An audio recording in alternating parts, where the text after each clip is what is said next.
Ya, halo sahabat Imajinasi Bonsai. Kembali lagi bersama saya Fredian. Ya, sebelumnya saya ucapkan terima kasih kepada sahabat-sahabat semua yang selalu support ya. Semoga kita bisa saling berbagi manfaat. Ya, di video kali ini saya akan menjawab komentar dari sahabat kita. Kemarin ada yang berkomentar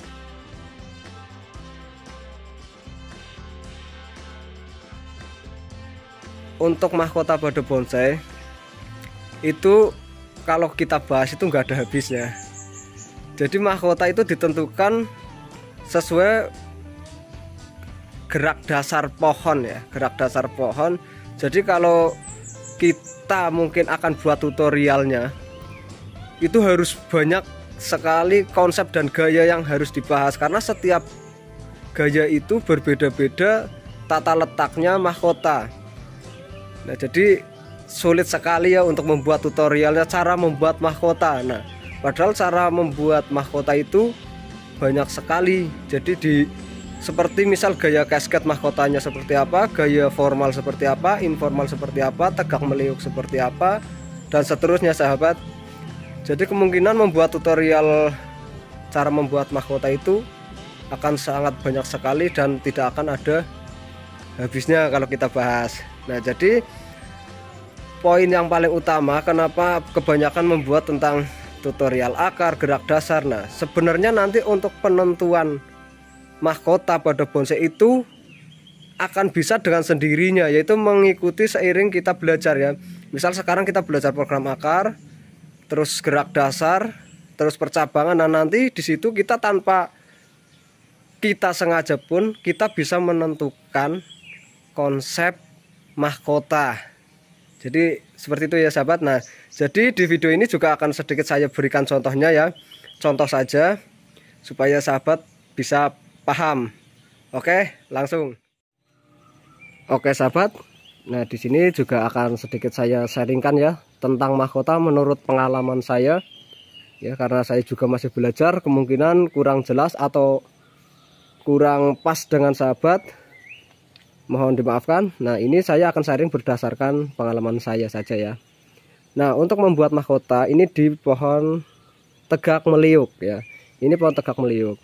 Nah, saya peletakan mahkota itu pada titik tertingginya ya. Yang jelas titik tertinggi juga mengikuti kekuatan akar. Nah, kita lebih jauh. Nah, jadi untuk mahkota itu lurus dengan kekuatan akar. Ya, jelas ya sahabat. Jadi itu penentuan pertama seperti itu, dan juga dipilih alur yang condongnya ke depan, tidak di belakang ya.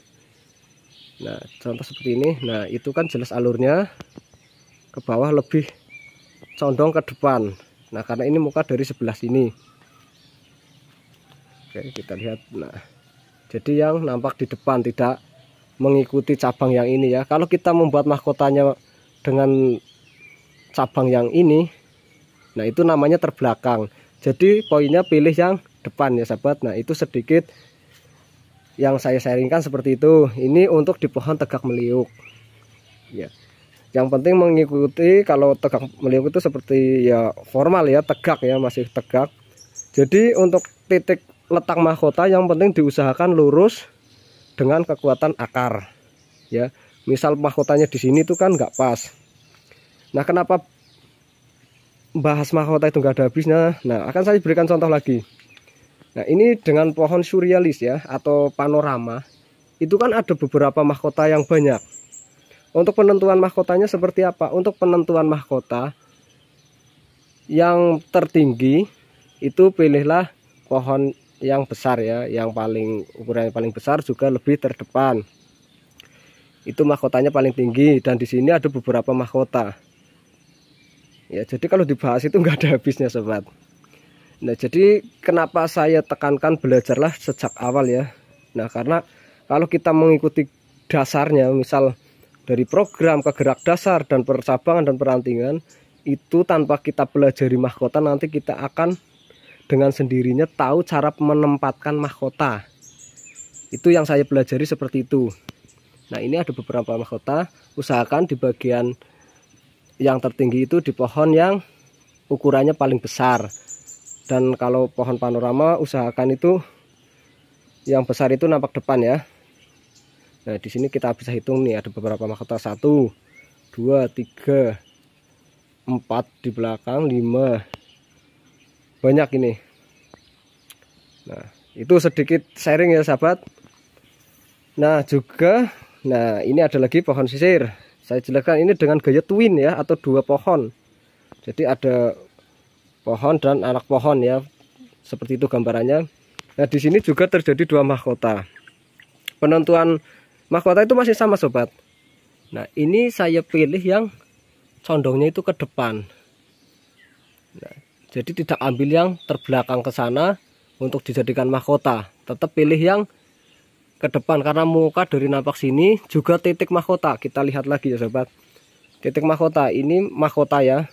Nah, itu lurus dengan kekuatan akar. Nah ya, lurus. Nah, jadi posisinya seperti itu. Dan ini karena bagian twinnya ini adalah anak pohon. Nah, anak pohon itu kan lebih condong ke samping. Nah, jadi ini enggak harus mengikuti kekuatan akar. Yang utama adalah bagian induknya ya. Nah, itu konsep mahkota sama, lurus dengan kekuatan akar. Oke, kita lanjut lagi. Nah, di sini ini pohon serut juga ya, pohon serut dengan gaya kalau dibilang itu seperti grouping. Ini juga ada beberapa mahkota. Nah, sama ya ini. Yang tertinggi itu di depan. Ini mahkota juga lurus dengan kekuatan pohon. Dan di belakang adalah sebagai background, juga punya mahkota. Ya, jadi untuk konsepnya kita harus menyesuaikan untuk membuat bonsai ini menjadi estetik. Jadi seperti itu ya sahabat. Jadi kalau bahas mahkota itu nggak akan ada habisnya.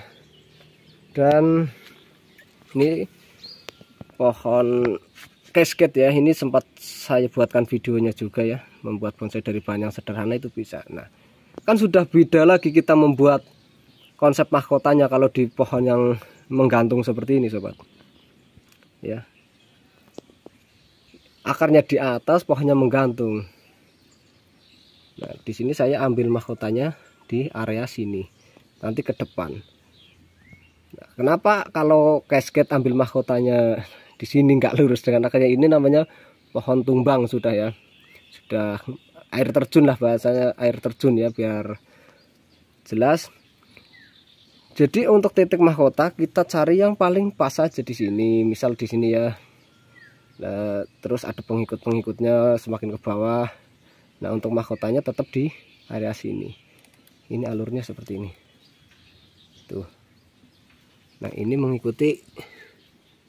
Nah, ya. Tetap terusan yang di depan. Ini ada cabang ini ke depan. Nah, di sini kita ambil mahkota di area sini. Seperti itu ya sahabat. Semoga bisa sedikit ada gambaran buat sahabat yang masih belajar tentunya ya. Pokoknya pada dasarnya kita harus belajar itu memang harus dari nol. Kita harus tahu dulu dari program akar, gerak dasar. Nah, nanti itu soal ilmu menentukan mahkota itu bisa mengikuti. Nah, di sini nih saya ada juga cemara ya, cemara sargenti. Nah, saya membuat titik mahkotanya itu sama kekuatannya ya. Coba kita, nah, kekuatan akar di sini. Coba kalau kita lihat lurus. Lurus kan? Masih lurus kembali sama akarnya. Ini ya. Ini mahkota. Tuh kan lurus. Titik jatuhnya mahkota itu lurus dengan kekuatan akar. Jelas ya sahabat, semoga sedikit ada gambaran. Ya, dan ini ada lagi. Nah, ini saya pasang di batu. Nah, ini untuk konsep mahkotanya masih sama sobat. Ini mahkota itu juga lurus dengan titik kekuatan pada akar ya. Ini lurus. Nah, baru konsep keseluruhan itu kita konsep supaya estetik itu seperti apa. Banyak sekali tutorialnya seperti itu. Ya sahabat, itulah tadi sedikit sharing dari saya ya mengenai mahkota pada bonsai. Tapi mohon maaf sekali karena tidak bisa memberikan tutorial yang secara detail ya, atau pembahasan yang detail. Tapi sedikit saya berikan gambaran-gambarannya ya sahabat. Semoga poinnya bisa bermanfaat, dan yang paling utama supaya kita tahu prosesnya adalah mulailah dari sekecil mungkin ya. Jadi kita mulai dari tanam bibit, program akar, gerak dasar, dan selanjutnya. Jadi kita akan tahu proses selanjutnya itu kalau kita melalui tahapan. Jadi seperti itu ya sahabat. Semoga bisa bermanfaat ya. Dan karena di sini saya juga berhobi bonsai itu benar-benar menggunakan imajinasi. Karena yang utama saya imajinasi supaya bonsai-bonsai itu menjadi estetik itu seperti apa. Nah, jadikanlah gunakan imajinasi kita yang sedemikian rupa, kita konsep menjadi sesuatu karya yang indah. Jadi seperti itu ya sahabat. Intinya semoga bisa bermanfaat. Mari kita saling berbagi manfaat. Dan cukup sampai di sini dulu. Kita bisa sampai jumpa lagi di next video.